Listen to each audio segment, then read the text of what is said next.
what we're doing is we're working with the dimensions of Fuse magazine. So the width is 170. It's all in millimeters by 220. Our margins are all 10 apart from the inside, which is 15. So it's slightly wider on the inside.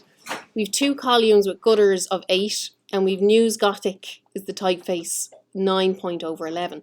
Now, there's a link here. If I click on that, you guys should all be able to get in here. Here's the 3 typefaces. Now, I've already installed them. But what you guys will need to do is if you click on them and just if you click up here, it'll download, see on the bottom left down here, just for anyone that doesn't know how to install a font. Click on this little arrow here and see Show in Finder, and it'll show up on your machine. If I double click on that, it'll open up in a window here in a piece of software called Font Book. And if you click on Install Font, okay, now I've already done that. You can see I've done it with News Gothic Light, News Gothic Regular, and now I just installed News Gothic Bold. No harm in you guys installing the 3 of them. Just have everything ready to go before you get started in InDesign. So back down here, let's get our measurements. So our page is 170 by 220. So if we go down into InDesign, where is it here? Okay, so what we want is create new. Okay, and over here, actually, look, I have the dimensions in set already. More than likely on your machine, it's going to have maybe an A4 page or something. So put in here 170 for the width, for the height 220. This option here, facing pages, I want you to click that on, because that's going to make sure that you have 2 pages side by side. You want to have 2 pages. You're going to have 2, well, depending on your design. The one that I've drawn out here, I've got 2 columns of type. Some of the Fuse magazines have just one big column. But whatever, whether you have 1 or 2, make sure this conforms to, you know, whether you want 1 or 2. So our gutters, if we go back, was it 8 mil? Am I right? Gutters 8. Okay. Back down to InDesign. And then the margins. Now make sure you get this right. More than likely, this little locked symbol is going to be on, okay? Now that's fine if you want 10 mil all the way around, but we want top 10, bottom 10, we want inside to be 15, okay? So to get this to be 15, we have to unclick that and, oops, make sure that says 15 there, okay? There's something here called bleed and slug. Now you can just ignore that if you want to. Don't worry about slug. That's to do with information that you might want to put on the page. I'm not going to worry about that this year. If you wanted to, you could put a 5 mil bleed all the way around. Why don't we'll put it in and you'll see. I'll show you what it looks like. So just double check before you hit create that all the dimensions are correct, and then we'll hit create. Okay, so what you're going to have is you're going to have 1 page like this. Now you're probably wondering, there should be, if we come down, there's a 2nd page here. Let me just zoom out. I'm just hitting Command minus there. Okay. So we have 2 pages. Now we need another page here because we have to have 2 pages beside each other. So in InDesign, probably the most places that you're going to work with are the tools on the left, similar to Photoshop. Options up the top here. And then there's a few things here, which is actually, if you've used Photoshop or Illustrator, it's very similar. If we click on pages there, okay, what I want to do is drag another page down here. So because we're making a 2-page spread, just ignore that page there. Okay, don't worry about that. We leave that one blank and we're going to work on these 2 pages. Okay, so let me just zoom in. So when I put in where there was a section that said 5 mil bleed, see that red line there? That's the bleed. Now you probably won't need to use it for this project, but it's handy to have future projects. You might have an image, say, that runs all the way off the page, say a big photograph or something. So no harm putting it in. Okay, so the next thing we want to do is in Illustrator. So my design, what have I got? Okay, I have my typeface kind of down the bottom here. Now I'm looking at my typeface. I would probably have to do a little bit of work on this page because I'm looking at this and my design, it's a very thin sort of section that I want all of this information to go into. I would probably take this and I would widen that page out, and I'd move the H, I, J, K up here, and I'd shift these around a little bit. But for today, I'm just going to work with what I have. So I'm going to save this. If I go File, Save As. Now, this is super, super important, okay? When you're working in InDesign, you have your page in InDesign, and then you have all of your images that you bring into InDesign, okay?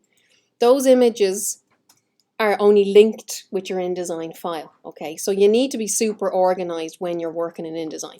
The first thing I would say to you is, on the machine that you're working on, in the student storage area, make a folder with your name on it. So I have one here called Helen, and I made a folder called InDesign Fuse Mag, and I made another folder called Images, and in that, all of the images that I'm going to use for this magazine are going to be contained in there. Okay, that's really important. You keep them all together. And if it's in Illustrator, you need to make sure you choose EPS. Okay, so we'll just call this Fuse for Print 2.eps. Okay, so we'll save that there. These options, leave it. The default options will more than likely be fine, and we just click OK. So give it a minute to save everything out. Okay. Now, the only bits out of this EPS that I'm going to use is this section up the top here and this section down here. This type I'm going to put in separately. Okay. So if I go down into InDesign, I'll just show you. You probably remember from last year, but just as a little recap, how to get images in. Okay, now the first thing, actually, before I even put images in, I'm going to divide up the page. So my grid is, I'm dividing the page in half, and I'm dividing it in quarters this way. Okay, now it's kind of, let's just, this is my lazy way of doing it. I'm going to go like this. I'm going to draw a box, and that dotted line there, that is the center of that page. So I'm going to come over to my rulers here and drag a line in, and it's kind of just there. Okay. Next thing is, let's find the halfway mark. Okay, let's go this way. Halfway mark that way. So similar to what we did in Illustrator, I'm going to drag that down. So I'll get halfway mark, and then I'm going to divide it in quarters. Do you guys all get what I'm... It's because I'm too lazy to actually look at the figures. I'm going to do it like this instead. Okay, I think that's all right. Okay, so now on this right-hand page, I have a nice grid kind of system. I can see where everything's going to go. Okay, so down in this section, I need to get that alphabet image in. Now, I think if I go back here, this is what I mean by, you're going to have to look at your work and see, do I need to reshuffle these around a little bit? I probably would. I'm not going to do it now. We'll just get this image sort of somewhere in down the bottom here. So what I'm going to, there's a few ways of getting an image in. One thing you can do is this rectangle frame tool. So this one here, if I click on that and I want it to sit in here. Okay. And if I go File and Place, where is it?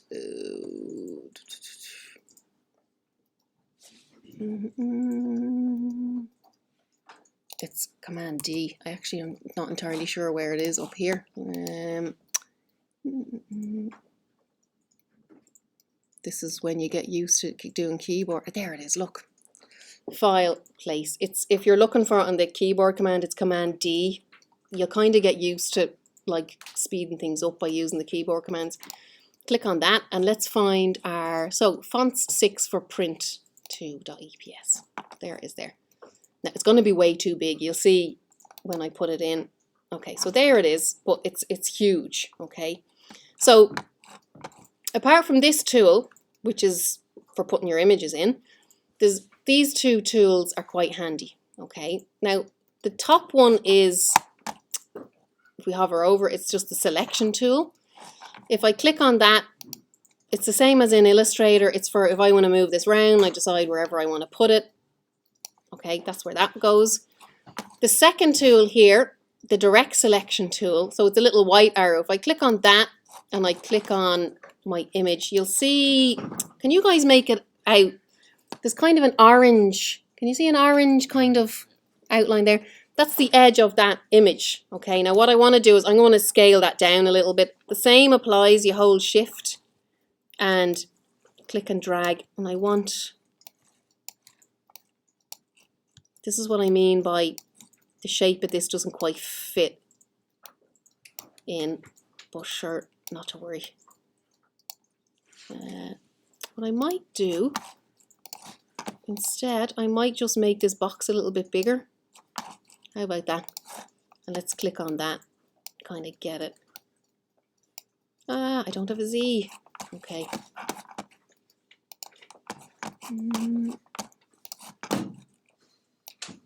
So my design on paper, this is where, you know, planning things out on paper is always a good idea, but sometimes when it comes to actually putting it together on the computer, things change, and that's just the nature of design for you. Okay, so I'd have to make a decision, am I happy with that, or do I want to go back and change the Illustrator file? So there's one picture in there. The same would go for this image here. I would, if I wanted it to sit sort of roughly there, draw a picture box, bring the picture in, get the part that I want in the right position, scale it up, down, okay. Let me show you quickly how to get the 2 columns of text in, okay. So these are up the top here, and that's pretty much all you need to know in InDesign, okay. So if I come to this type tool, and they're up the top, okay, so I'm going to do, have I got that right? A box there. I'm going to do a box here. Now, we discovered that the typeface that we need to use is News Gothic, and it's 9./11. Okay, so you may as well sort that out now before you put any of the type in. So if we come up to here and we'll find News Gothic, KLM, here we are, News Gothic. Okay, and we want it to be 9-point type, and the leading here 11 point.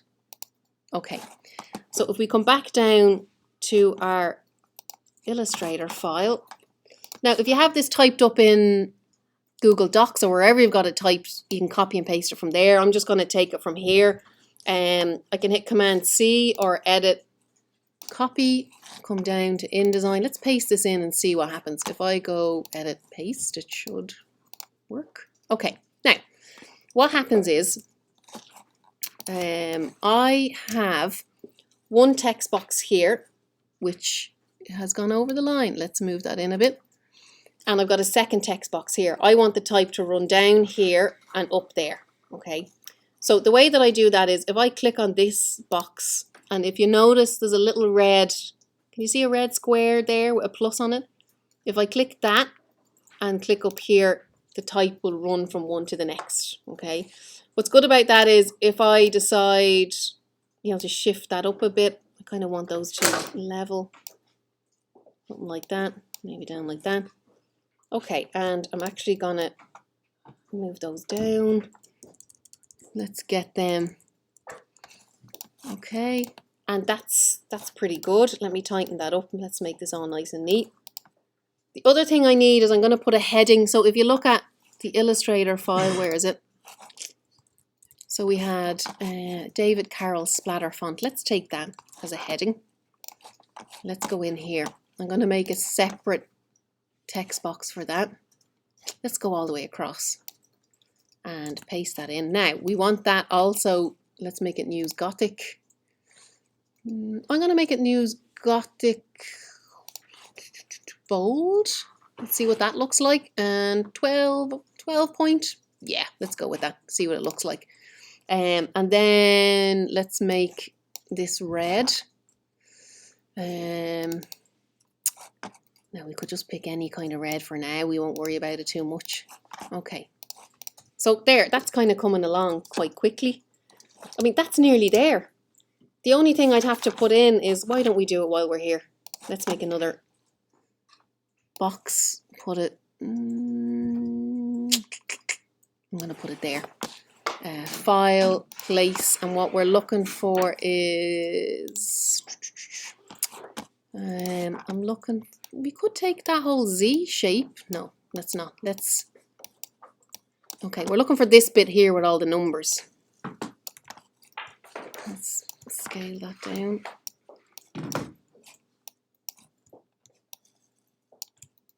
It's kind of gone off the page, hold on.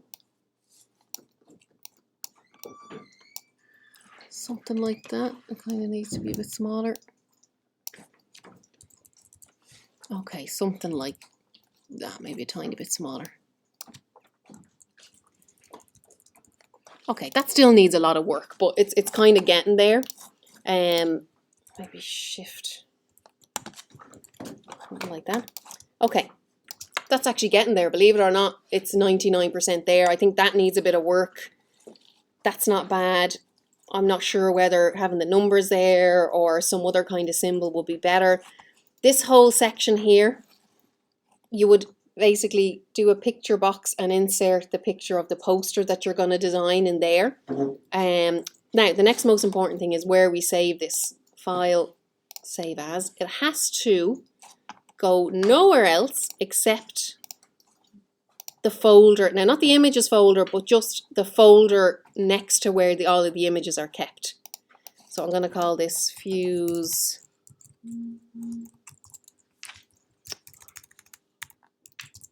Sample Mag, something like that. 01, how about that?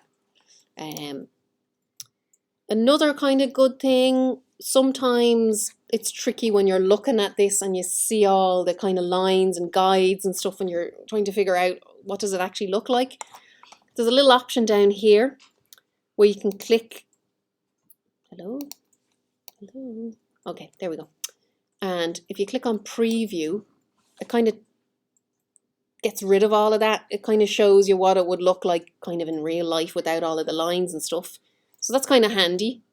And then you can go back to normal to see all your guides and grids and everything. That's pretty much it. That's as much as you need to know now. Did you remember all of that from last year? Yeah, most of it. You're like, there's no harm seeing it again, okay?